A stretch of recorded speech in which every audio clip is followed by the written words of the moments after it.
So, hello, I'm Sinta Danu, and I'm a professional psychic and astrologer, and welcome to Celestial Guidance. So, today we're going to be talking about the Taurus Last Quarter Moon that happened on the 27th of July.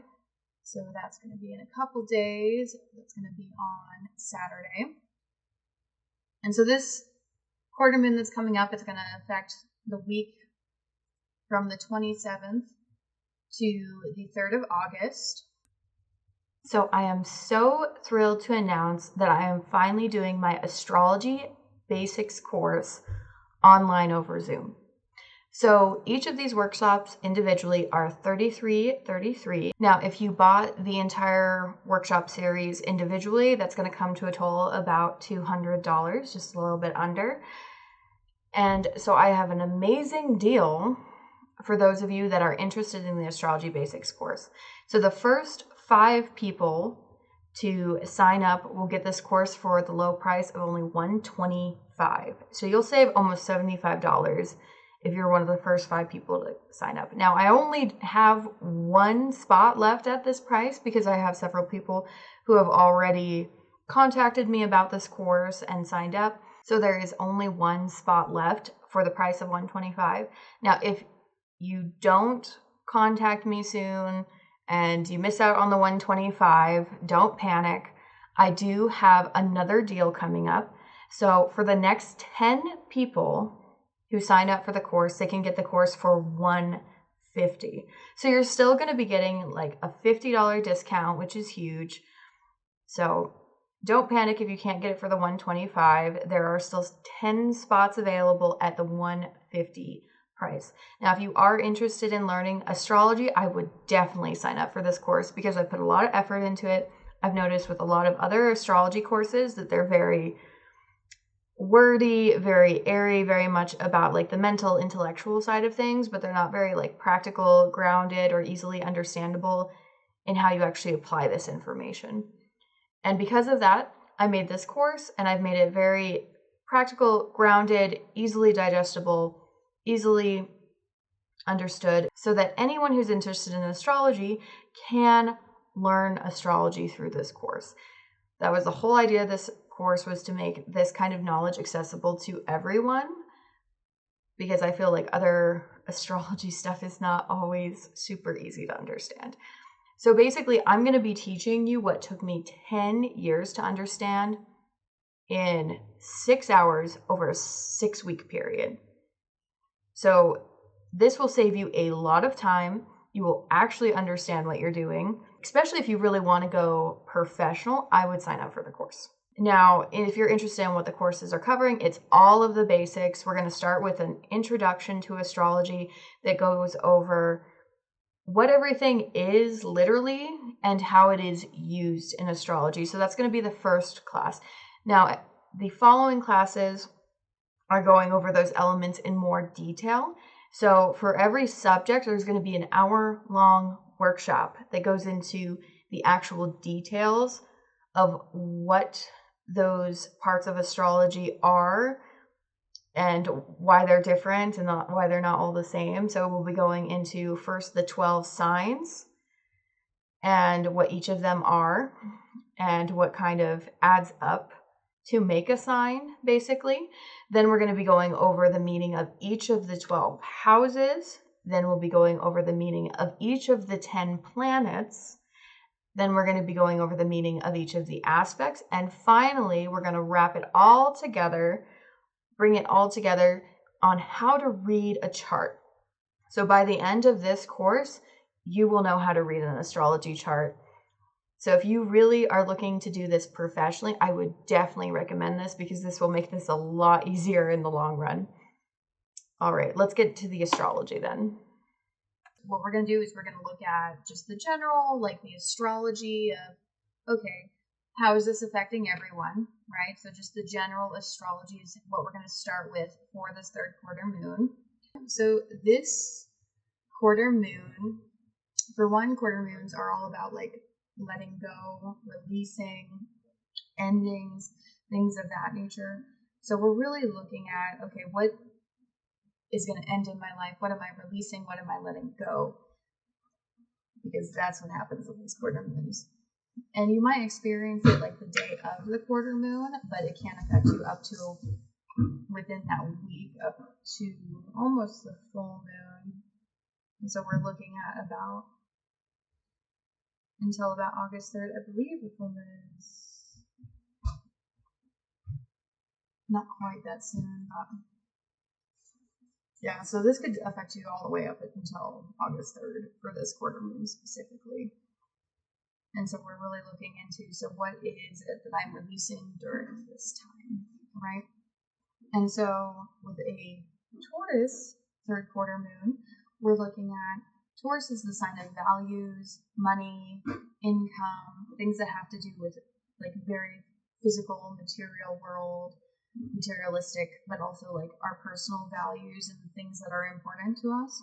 So this is a time where we're likely to release things around that, where we could end up leaving a job or, losing a source of income, where we might let go of things that we thought were important to us.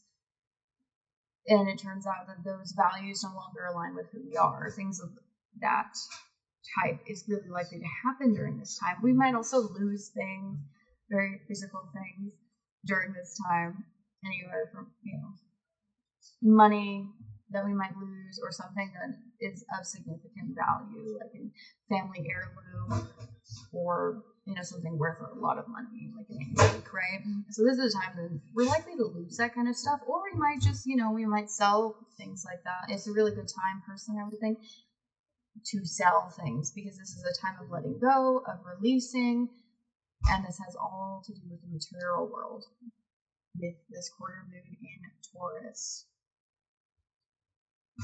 And it's very possible that any of this stuff could be things from our childhood, considering that the sun is in Leo. So Leo is the child, it's our childhood, it's our ego. Anything that's related to that is part of what we might be releasing. So we might be releasing things that we thought we valued, but it was really our ego that valued it and not our real true values. That could be a job, that could be a family heirloom, that could be an antique, whatever it may be, releasing something that is more aligned with our ego and less aligned with who we actually are, is this kind of things that we will be kind of leaving behind at this time. So this is a really good time to have like a garage sale, or take on anything where you want to kind of sell or get rid of or release or let go of things that have to do with your values or money and the material world in general. This is also really good if you garden at all, if you work with plants. This is a good time to like prune or trim plants at this time, or decide that you're not going to continue growing a certain type of plant because it's not really working. So really good time to just kind of prune down in general, but also specifically with plants, because Taurus is very connected to gardening and farming plants, things of that nature as well. Now, what's really interesting with this quarter moon is that the moon is squaring Pluto and the sun is opposite Pluto, so it's creating this giant T-square between the sun, Pluto, and the moon. So, we've talked a little bit in past sessions about, Pluto being related to power struggles, and that's really likely at this time. So this could be a job or something that ends because of some sort of like power struggle with someone.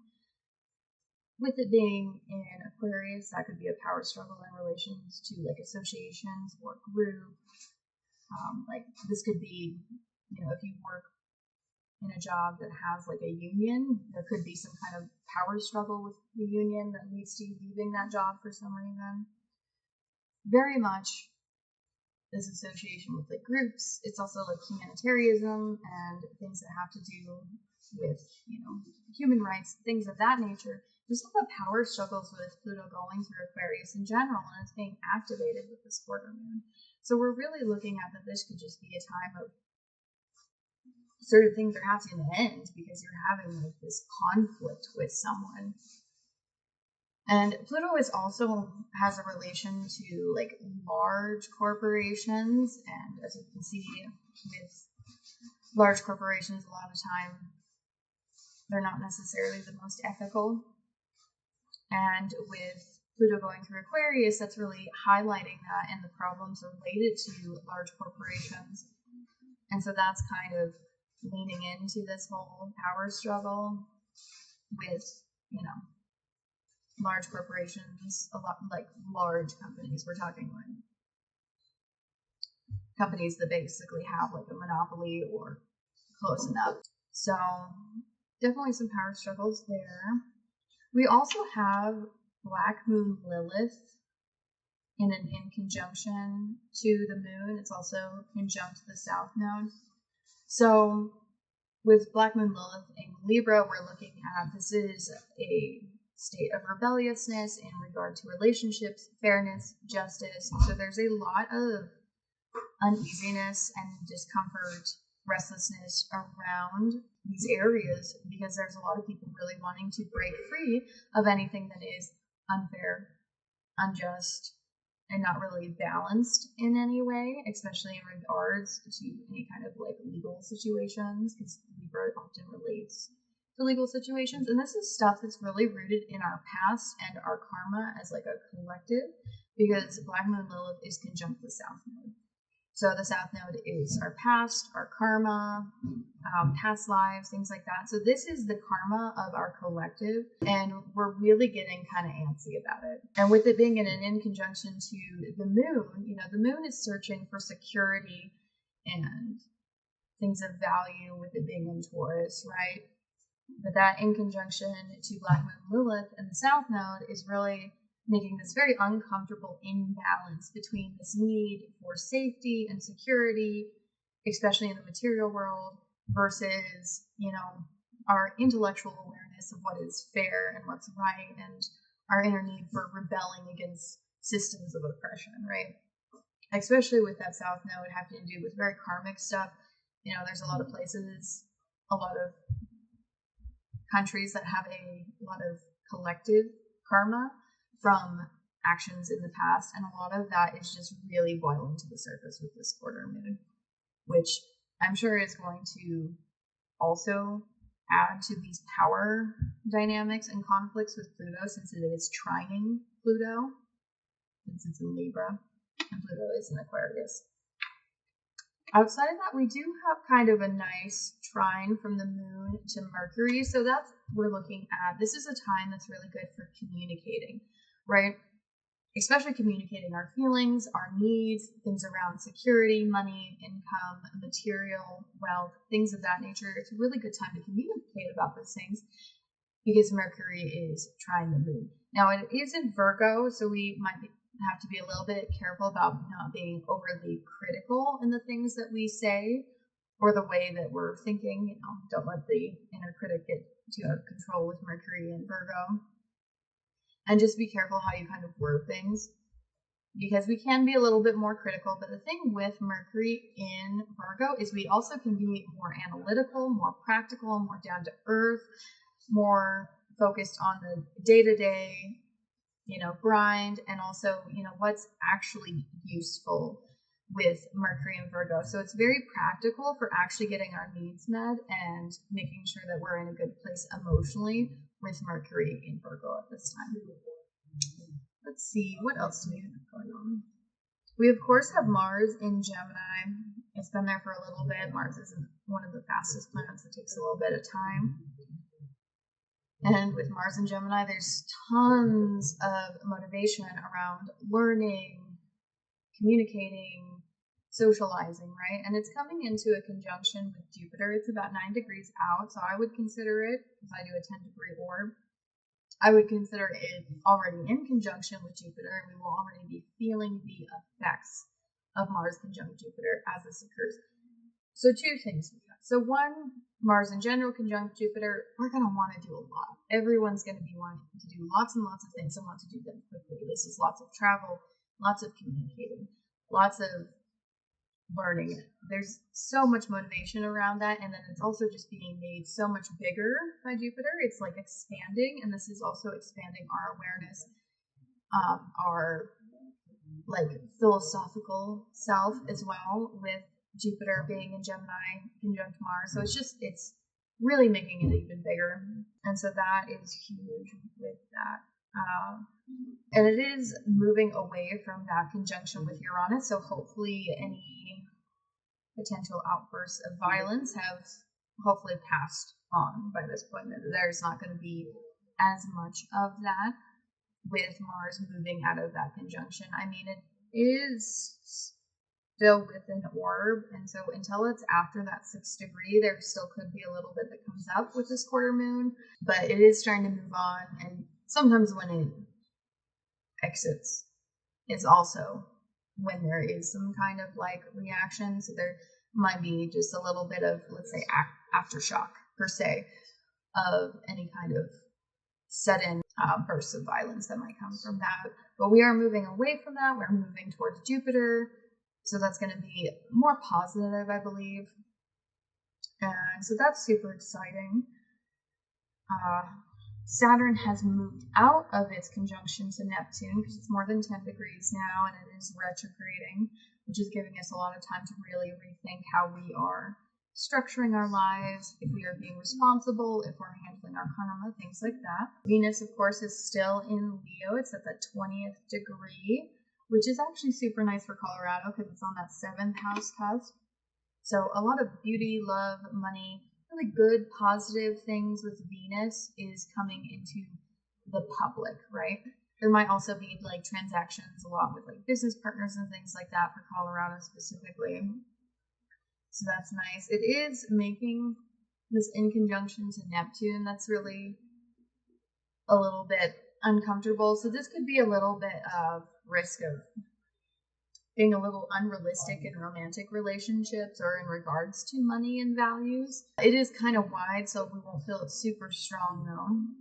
But yeah, in general, it seems like it's a good time to really let go of things in relation to money, values, and things that are more aligned with your ego and your childhood than with really who you are now.